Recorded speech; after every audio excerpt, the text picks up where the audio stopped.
Hello and welcome. Will the BJP manage to clear the Rajya Sabha hurdle when it comes to its first big-ticket reform, the insurance bill? Has India taken a position at the WTO that has isolated it? Has the government been wise in surrendering to the anti-English protests when it comes to the civil services exam? And how does the new government respond to criticism from some quarters that many of its policies are just like the UPA's, only better implemented? To answer some of these questions and more, we're joined by easily the most hardworking and influential minister in this cabinet, Arun Jaitley, who, as we know, is of course handling two critical portfolios of finance and defense. Welcome to The Buck Stops Here. Let me start with the insurance bill. An all-party meeting failed to broker a consensus, at least as we speak now. Do you apprehend that this bill could be put on the back burner for several months, even for longer? After all, since 2008, it hasn't been a reality. The Congress is not cooperating. It doesn't make a difference. And I don't want to be arrogant about it, but the non-cooperation can't beyond a point stop it. You don't have the numbers in the Rajya Sabha? No, I'll just make the position clear. This bill has not been here since 2008. It was first proposed in 1999. 49% in insurance, because India needs to expand in terms of various forms of insurances, industrial, fire, personal, third party, and most important, I think, is health. Health insurance is still an emerging area in India. It's for popular welfare that you require it. When we came out with the 49% idea in 99, the Congress had reservations. It was still conservative India. And they told us that they are only agreeable for 26%. So we agreed on 26. Much later, when the Congress itself suggested the idea of 49%. You didn't want it then? Some of our friends, not all. I've always been in favor of 49. I have no hesitation. But Yashwant Sinha, for example, was among those who opposed it. Some of our friends had some issues.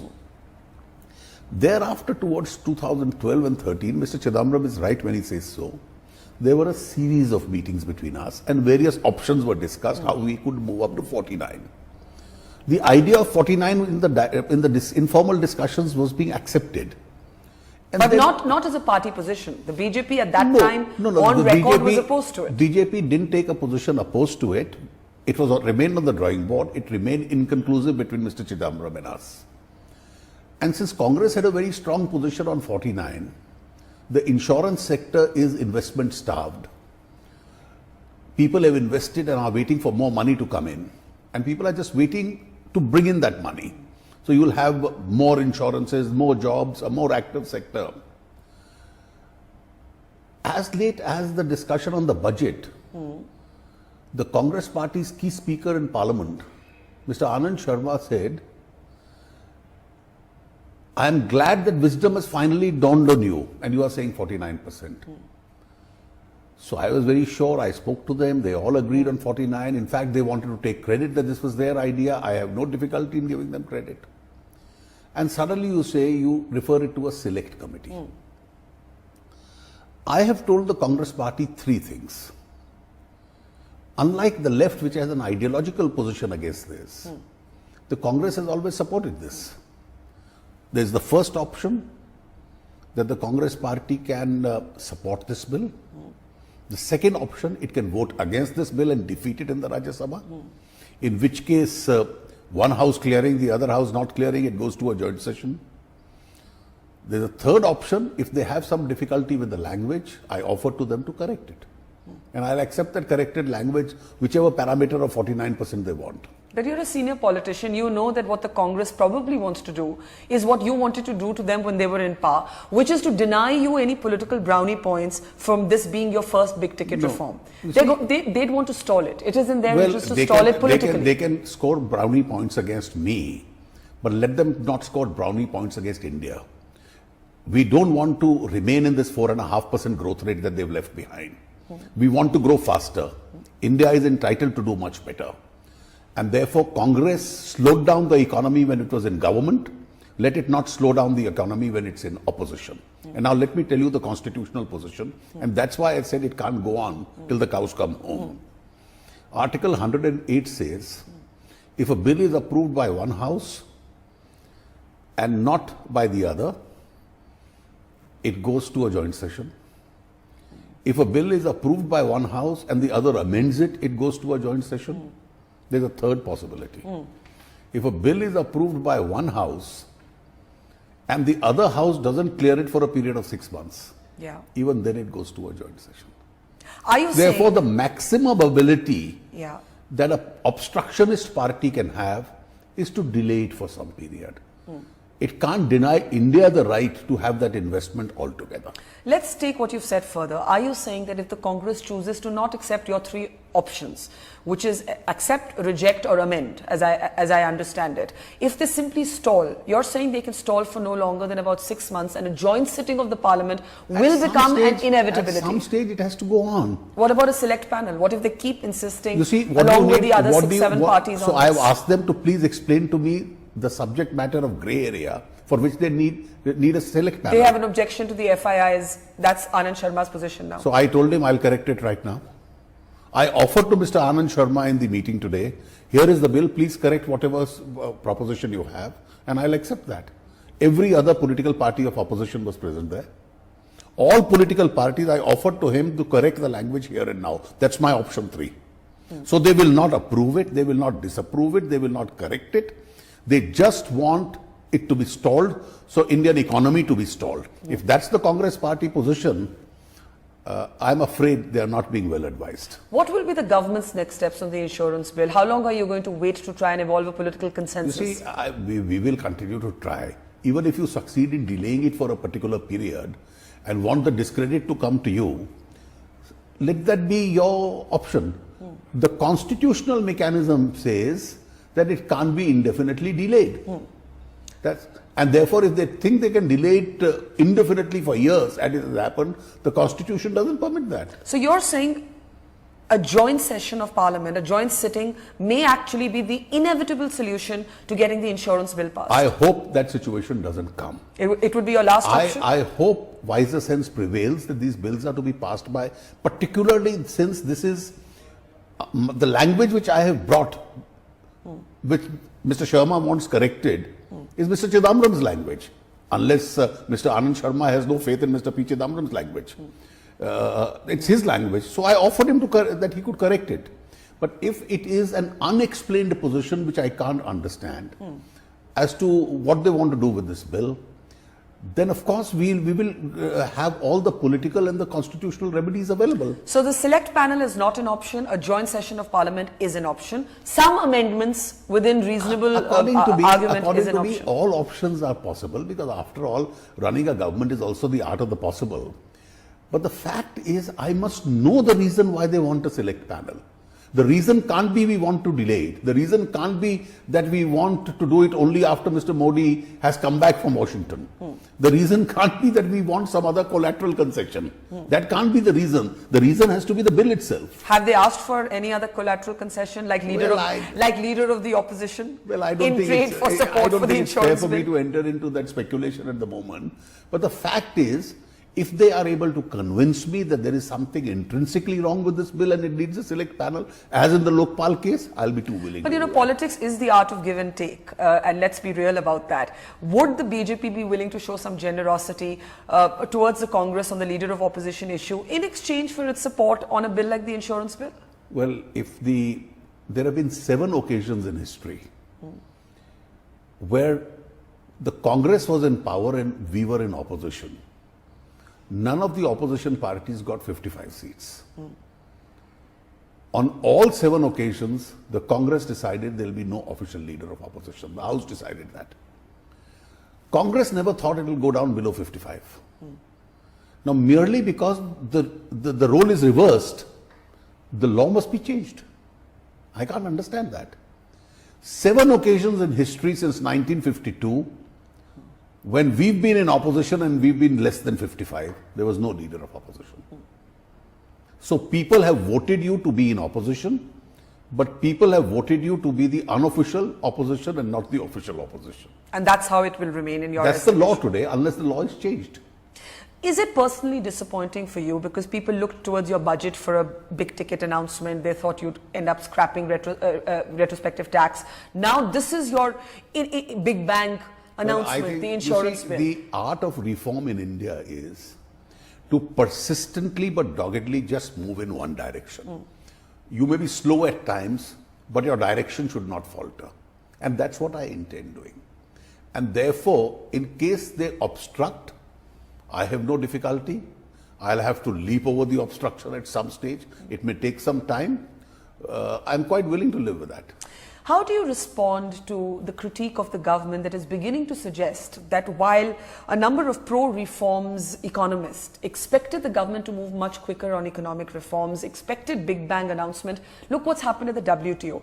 India is now left in the club of Cuba, Bolivia, Venezuela. Well, if India had agreed to the deal, which I'm afraid the UPA tactically was agreeing at Bali, forget reform, it would be most retrograde for India to do that. And I'll give you the reason for this. The first part of the deal is trade facilitation. Yeah. Your internal mechanism must facilitate trade, your custom post, your checkpoints, your ports, your airports, your seaports must be efficient. These are internal reforms which we will carry out in any case. I have no difficulty at all with the trade facilitation agreement. India can enter into it, India should enter into it. But along with it, the second part is the food security, particularly the emphasis on stockpiling. That you can't give this subsidy assistance beyond 10%. Yeah. The effect of which is going to be that your entire program for procuring from the farmers at your MSP prices, we are already above that 5%, 10%. So India has to stop that.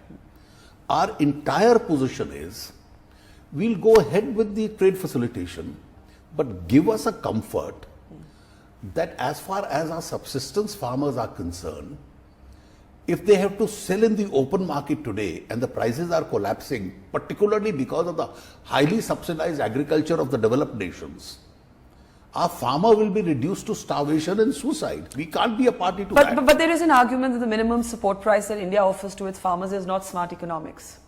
Well, I can tell you, if we didn't follow that smart economics, if we did follow that advice and did not have the support price itself, these few hundred suicides that you hear of will be in lakhs. Indian agriculture is still in a distressed situation. We are a non-subsidized agriculture. Europe and the United States of America subsidize to the extent of $400 billion a year, more than $1 billion every day. We don't have that kind of money to subsidize our farmer under one pretext or the other. The only subsidy we give to him is that if his products don't sell in the open market, because we have huge food programs as far as the government is concerned, the FCI and the state governments buy from him at a minimum guaranteed price.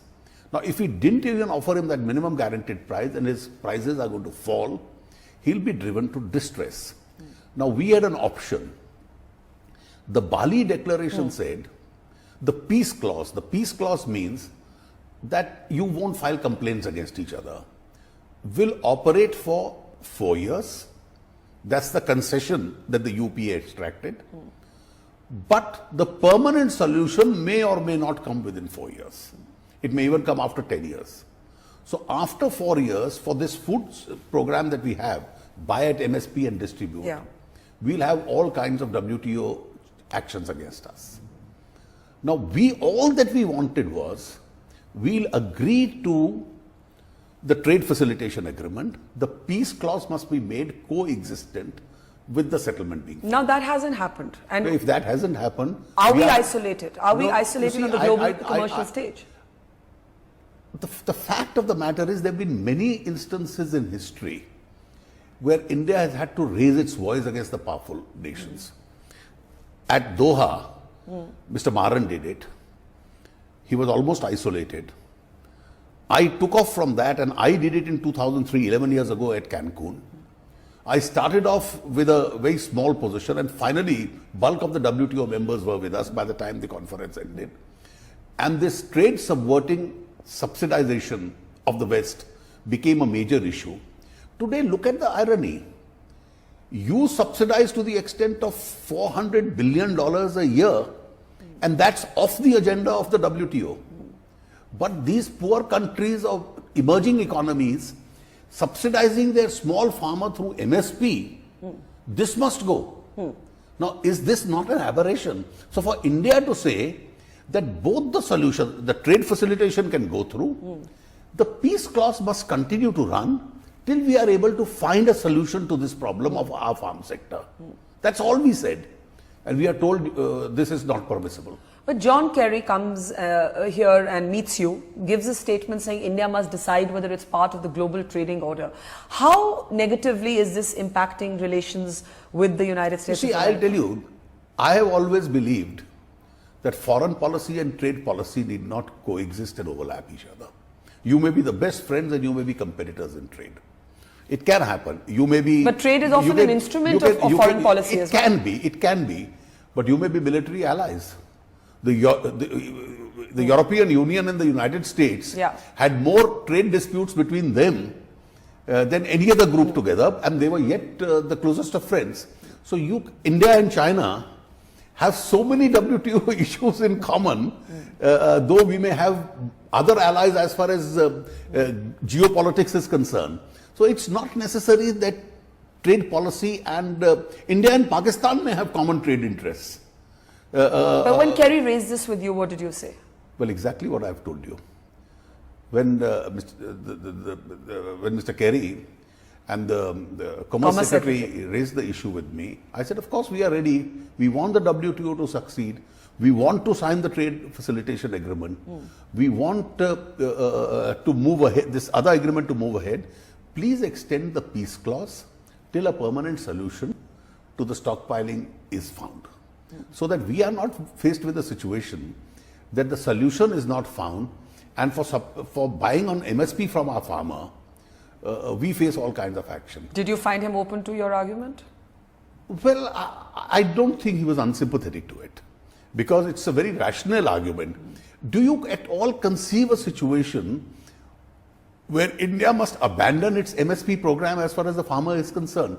We aren't in a situation that we can do that, and I'm glad that we took a strong position which is intended to protect the Indian farm sector. I only hope our negotiators at Bali had been a little more vigilant. Would you concede, though, that as finance minister, you've had to move more gingerly on economic reform than you would have liked? You see, I'll tell you, writing a column or being in a part of a television debate, I call this television punditry. It's always good for the television pundits to always think ahead and suggest other steps and say, well, there's much more you can do. I'm not quarreling with that. But within the political system, you have to take the government, the party, your support base, the parliament along with you. And you don't have the first budget in the 5-year program to do everything. Most of the reforms will also take place outside the budget. And therefore, you must, as I point out, persistently but doggedly move in the same direction. And that direction must be that I have to take steps under which we have to unleash the energies of Indians. We have to expand economic activity. For instance, I've been very clear and I've been saying so. Yes, I am going to take a pro-business stand, and I don't find a contradiction between a pro-business stand and a pro-poor stance. I must earn enough money in order to service the social sector itself. We've been saying so. I've been consistently saying that I don't believe in being a high-tax government.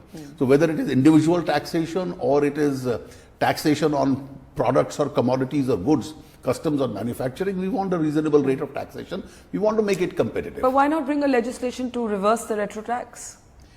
You see, there's a difficulty. As I mentioned earlier, I am not in the least fond of this retrospective tax. I've said Parliament has a power which is to be used in extremely rare cases, never to create new liabilities. Our government will not legislate retrospectively and create new liabilities. Old laws which are pending, we have put an embargo on the notices, we've carved out a procedure, we don't want fresh disputes on them. What do we do with regard to the cases under old law where the challenge is pending before courts or tribunals? Now, there were two options. Either you allow the judicial process to sort itself out, or by legislation, I decide those matters against the government. I thought by legislation nullifying that and deciding it against the government would have been a little difficult. and difficult for Indian politics also to accept that. So I've said let the judicial process go through, whatever they'll decide, we'll accept. You speak of reform taking place outside of parliament, outside of legislation. One such move for the previous government was the decision to allow multi-brand, FDI and multi-brand retail. The BJP's position was we are against this. It hurts the kirana dukan, it hurts the small trader. Question one, what are you going to do with this decision? Is it going to be left to the states? States that want it, are they under your regime free to embrace it? You see, I'll tell you, multi-brand retail, I've never made a secret that our party had serious reservations about it. Yeah. And the fact that there was no broad consensus on it and there was a vehement opposition from various sections, most political parties, that's one of the reasons it hasn't taken off. So if you ask me actually where is it today, it's there in very small quantity. It's de minimis. We can afford to look the other way. And I don't see it coming about. I still do believe maybe a situation comes much later in time where India is willing to accept this, but this will not only hurt our small retail, which hopefully has to become more structured one day, it will also hurt our manufacturing sector. The reason being that international retail always sources internationally. And therefore, they stop buying from your domestic manufacturing sources. I had therefore used a phrase that you will have, let's say, American or French stores selling Chinese goods. And the only Indian participation would be either the consumer or the sales staff. But is this a view that keeps pace with technology and the changing nature of how people consume things? And we talk about retail, but what about e-tail? The story of this week was Flipkart. You've got these young entrepreneurs who now get $1 billion. Actually, they're hurting the kirana dukan also, by your argument. But to a very limited extent. For instance, this year, I have allowed FDI in e-commerce. Yeah. I have opened up one area, which is if you are manufacturing yourself in India, use e-commerce. We have to use technology. I have no difficulty. Yeah. Next, maybe a situation comes, single brand only caters to a very small percentage of population. It's there. Therefore, if single brand also at some stage goes on e-commerce, I have no serious difficulty. But going on multi-brand retail on e-commerce, even if it did at some stage, I think the reach will be very limited. It can't upset. It will upset with regard to a certain set of consumers on the top. But the mass body of consumers, it won't upset. Therefore, some of these steps will have to come very slowly. You can't upset the existing bazaar system. I've always said, given this by an example. Walmart is considered as the great retail in the world. Why hasn't Manhattan allowed a Walmart store in it? The day Manhattan allowed a Walmart store, the mayor will lose his job. Because a lot of smaller shops in Manhattan are going to close down. Therefore, it doesn't apply there. It opens in the countryside. Never in the main urban centers, because it can create complications because of competitiveness. Let's look at some other aspects of the government. We've seen the government now make an announcement in Parliament today, Mr. Jaitley, that in a sense, the anti-English lobby has won. We've seen young people protesting. They're saying that Hindi medium education works as a disadvantage to them when it comes to sitting for the civil services exam. Now, 20 marks, sir, 20 marks. Do we not want our bureaucrats to have even class 10 level of English comprehension? See, is this a knee-jerk reaction? No. What you are saying is a possible view. I'm not going to dispute that view. You see, this agitation has been spreading over the days. It's not only Delhi, it's in a lot of North Indian centers, really. And a large number of these youth, particularly who've been educated in Hindi medium, felt that the dice loaded against them as far as the civil service exams are concerned. So they wanted this 22 mark to be discounted. English comprehension chapter, section, which is elementary English, which class is not 10 class 10 level, which is elementary English. They wanted this to go.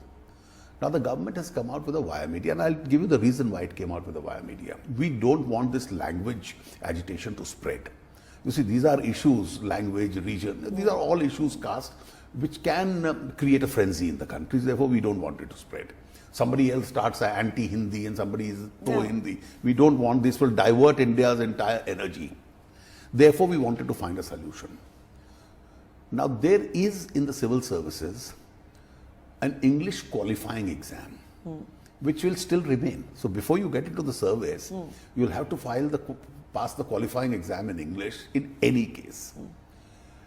Responding to this agitation, the mandatory nature of this 22-mark portion has been diluted. It has been done. But that doesn't mean English has been abandoned altogether, because there is a qualifying exam, a full qualifying exam of English, which still remains. In one of the papers in the preliminaries, it has been diluted. But presumably, if you can't clear it in the first go, you can't clear it in the second go. You'll now have agitations for the means as well. I mean, I don't think that was an issue at the moment. Are you not setting a dangerous precedent? You see, there is a challenge. There is a challenge. The other options of allowing this tension to go through may have been more serious. And therefore, the government in its wisdom decided the agitationists are not satisfied with our solution. They wanted much more. They wanted the postponement of the exams, which can't take place because the exams are midway through. Therefore, there will be no postponement. The government has announced its policy today. There is no postponement. Therefore, a small concession has been given to the agitationists without compromising the quality, because a full qualifying paper in English still remains. And that's the position. But is it not a dangerous precedent? Because tomorrow you could have young people sitting for the IITs, the IIM, the GMAT. They may all want the same. Unfortunately, there's a problem we inherited. It started in 2011. The Congress created this particular paper, and then you suddenly have Mr. Rahul Gandhi supporting the agitationists. Well, you had all the 3 years to solve this issue, because this issue hasn't been born today. And for us, it's extremely important to somehow cool the temperatures on a language issue rather than allow it to flare up. But do you not think that this could have the counter effect? There are you could have made both Hindi and English compulsory if it was really about giving Hindi its due place. But if you see this, if you see the larger context, you're saying eventually they'll have to clear the same. They have to clear an English paper and they have to clear a Hindi vernacular language paper. There are two qualifying papers which still remain. What was the overwhelming reason that the government gave in? Because the cynics would say it's the politics of the Hindi heartland. I don't think it's the politics of the Hindi heartland. We did not want a language agitation to flare up in this country as it had happened in the 1960s. At the same time, this imbalance against vernacular languages and Hindi, we wanted to partly correct it and yet make sure that some knowledge of English language is necessary to get into the civil service. So I thought it was a balancing act that we've done. And a dangerous balancing act? One you may have to repeat several times over? I don't think it's a dangerous, because if you have to bend down much further and abolish merit altogether in terms of quality, it would have been dangerous. But I don't think we've gone that far. Now, you mentioned Rahul Gandhi, and that brings us to a very high-profile case that we could see playing out in the courts of India very soon, and that is the National Herald case. Now, the Congress and Sonia Gandhi, no less, says this is a witch hunt. This is the government coming after them, a new government coming after a defeated party. Do you believe on merit that there is a serious case to be made out against the Congress and the National Herald I don't want to express a final opinion on this. Prima facie. Because the department I am heading is dealing with this matter. Prima facie. First of all, let's see what the case is. Yeah. Every political party is entitled to donations. A political party is entitled to a tax exemption. The BJP has it, the Congress has it, the Samajwadi Party, every party has a tax exemption. The condition of exemption from paying income tax is that the tax exempted money should be used for the purpose for which it is collected. That is for a political purpose. So the BJP collects it for a political purpose, the Congress collects it. What the Congress party does it, gives a 96 crore loan out of that money to a newspaper company or a trust owning a newspaper, which in turn gets taken over by a property company. So today, money collected for an exempted purpose passes through a newspaper which doesn't exist. And ends up in a company which only owns properties and earns rents. But it says it's not for profit. So the money can't directly go to Sonia Gandhi or Rahul Gandhi. That's not an issue. There are 100 businesses which you can say are not for profit. I can't collect money from the name of BJP and transfer it to Cricket Association, which is a not-for-profit company. an exempted purpose money is being used for some collateral purpose. Now, the moment you use, and the purpose here is commercial. You may personally not take the profit, but the company gets the profit. Therefore, you have monies collected for a political purpose are now being used effectively by a property company. When you say property company, the Congress argues that actually this is an extension of the Congress party itself. Well, the Congress party's function was not to collect rents and own properties. It was to run a political party. That has even remotely nothing to do with politics. Now, the tax department is entitled to know that if monies have been collected for an exempted purpose, how have the monies landed up for a non-exempted purpose? You lose your exemption, you may have to pay taxes on all this money. Please give us an explanation. So all that the tax department has done is, it has called those two companies, please tell me, where did you get this money from? Is it monies that you have raised, or is it exempted money, tax exempted money which has come to you? That's the only query. You're saying it's in the nature of a question at the moment, not an inquiry? It's a nature of an inquiry to determine the facts of a prima facie strong case where monies collected for an exempted purpose are being used for a commercial purpose. And what the Congress has said so far, does any of it convince you? Well, nothing convinces me. The only fact is that if they've done it by mistake, they should reverse the entry. Pay back the loan. Pay back the money and say, well, we are sorry, we misunderstood the law, and therefore the matter could be ended with some kind of a tokenism. But if you are defiant, I have monies to collect, can I collect money in the name of BJP and let's say transfer it for running an engineering college, which is a noble purpose otherwise? If I did it, I'll have to pay tax on that entire money.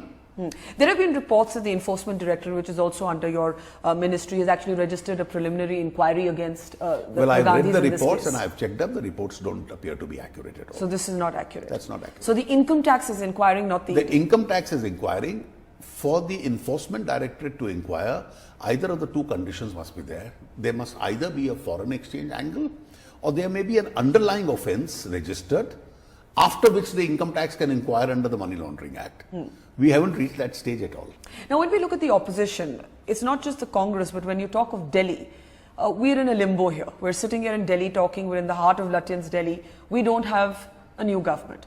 Mr. Jaitley, Arvind Kejriwal is back in the news for alleging that the Lieutenant Governor is taking his cues from the BJP. The BJP is scared of an election because you believe that the Aam Aadmi Party may do better than the Lok Sabha results suggested. I'll tell you, I don't go by what the Aam Aadmi Party or its leaders are going to say. This is a constitutional mechanism. You had an election which threw up a hung assembly. The BJP was the largest single party. The Congress and the Aam Aadmi Party tied up and they formed a government. The government couldn't last. The Aam Aadmi Party abandoned the government. Then there was a talk that there's some other government headed by the BJP likely to be formed. That doesn't happen.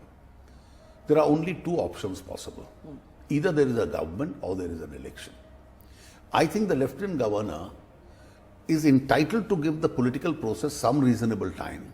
Hasn't there been enough time? There's been several months now. There has been some Half time. a year, in fact. Well, that's a political decision of the Lieutenant Governor, how much time he must give for the process to explore itself. And if after a reasonable period of time he finds that a government formation is not possible, then of course you go back to the people and have an election. Wouldn't political morality demand that there should be a fresh election? Because anything else would be that famous word, horse trading. No, I'll tell you, this would be a matter not only of political morality, but you'll have to see the political feasibility. Is there a feasibility of 2 out of the 3 coming together? Is there a feasibility Which there isn't. No. Let's say the day he forms an opinion that it is not possible, probably he'll have to go. He has to allow a little time for it. You don't keep going into elections over and over again. Therefore, for a large country like India, an overall period of 8 to 10 months after an election, you had elections in December, we are still only 8 months away from that period. And therefore, if he finds after a reasonable period of time, and I'm not talking of years, I'm talking of days and weeks, or a month here or there, he finds that it's not possible, then he has to move in one direction. Personally, what would you advise your party? Go take the plunge, go for a fresh election? I would say, or try and form a government? I would say that if a government is logically possible, within... Is it? It looks challenging. It looks difficult and challenging. But if it is possible, then you try for that. And if it's not possible, then everybody prepare for a poll.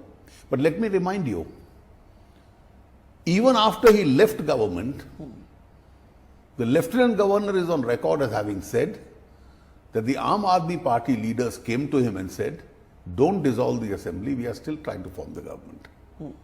So you're saying political originally morality, the definition doesn't change by what suits the Aam Aadmi Party. Do you take them seriously as a political contender in Delhi? Well, they have a little amount of support base in Delhi. So I take them seriously as a political group only in Delhi, maybe a little in Punjab today. But on issues, I think there's still a lot of adventurism in that group. They have to moderate their stand on a lot of issues. Now, you're wearing two hats as Finance Minister and Defence Minister.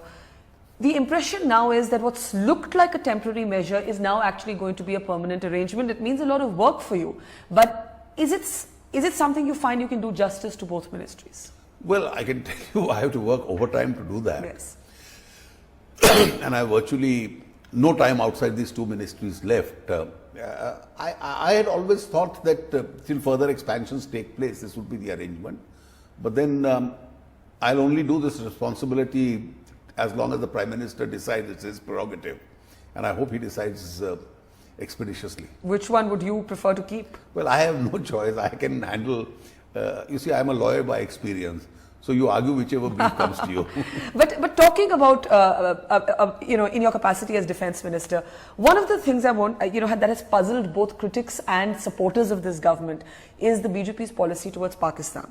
We saw a very hard, tough policy in the campaign.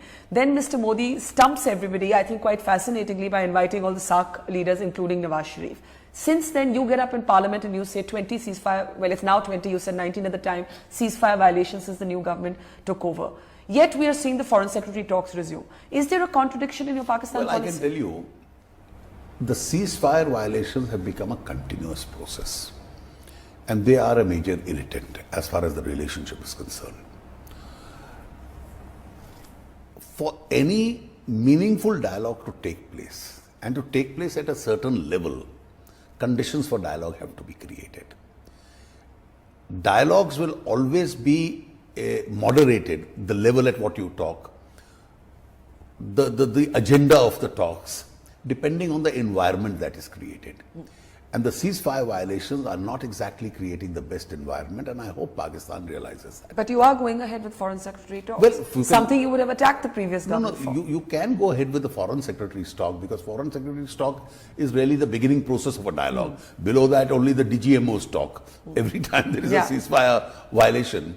But so there could be a summit meeting, as sometimes happens on the sidelines of the UN. It can happen, but for this really to be elevated to a higher level, I think we must realize that such circumstances and environment has to be created for it.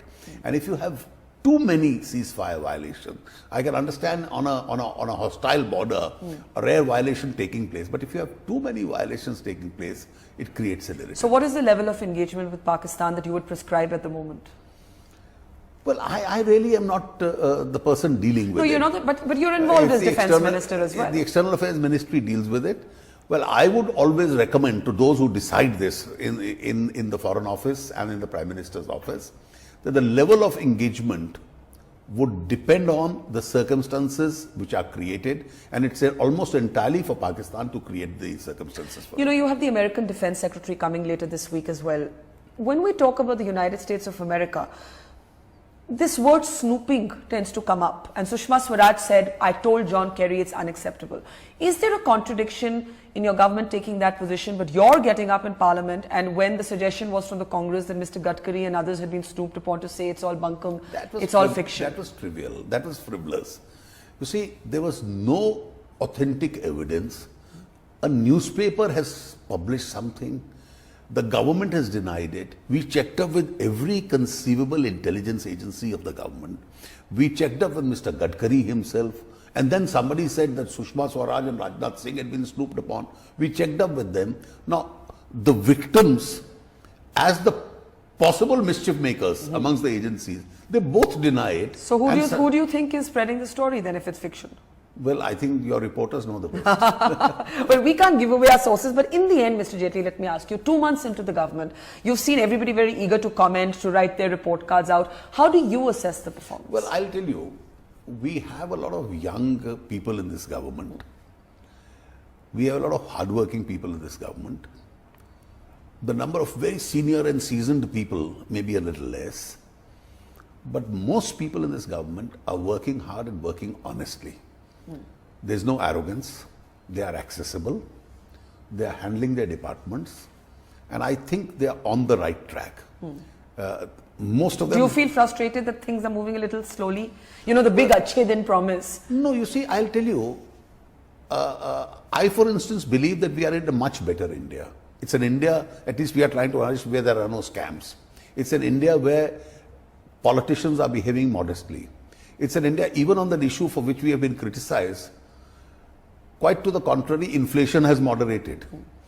July, August, September are the days where onions used to sell at 100 rupees. They haven't. I mean, tomatoes and potatoes are still pretty expensive. Well, only tomatoes, only tomatoes. And these are seasonal variations during this particular season. Because this is the period between two crops. And therefore, as the next crop comes, the prices come down. The overall food prices have come down. They've moderated a little. And I think the economy is showing some signs of turning around. If the first signs, I would say it's too early to make a confident claim to that effect, but the first signs are almost visible. One of the things that some people are criticizing your government for, this is my last question, is that the same Prime Minister who used to speak a lot and talk directly during the campaign is not talking to people as much as he used to, and that he's told all of you also to talk a little less. Well, for 8 months before the election, I wrote a daily blog. As a minister, obviously, I can't do that. The Prime Minister was giving speeches in elections. He can't do that. Therefore, I think you have to be meaningful when you talk. Your interventions have to be restricted. You can't just speak on every subject every day that people lose interest in what you say. But you know, some of the noise of the extremist elements, so whether it's a Goa BJP leader who gets up and calls India a Hindu nation, whether it's your ally, the Shiv Sena, who's thrusting rotis down the mouth of, some say he was picked on for his religion, but whether you're Muslim or Hindu, you do not force feed somebody like that. Well, I think these are very unfortunate incidences. These should never have taken place. Should the Prime Minister have spoken on them? No, it's not necessary for the Prime Minister to speak on it. Why not? For instance, I'll tell you, the persons involved in these, as you yourself say, are fringe elements. But Shiv Sena was a bunch of elected members of parliament. This is one MP getting angry with a food attendant on an issue. I still believe that incident should never have taken place. But it's a deplorable behavior. It's improper. It's a highly improper incident.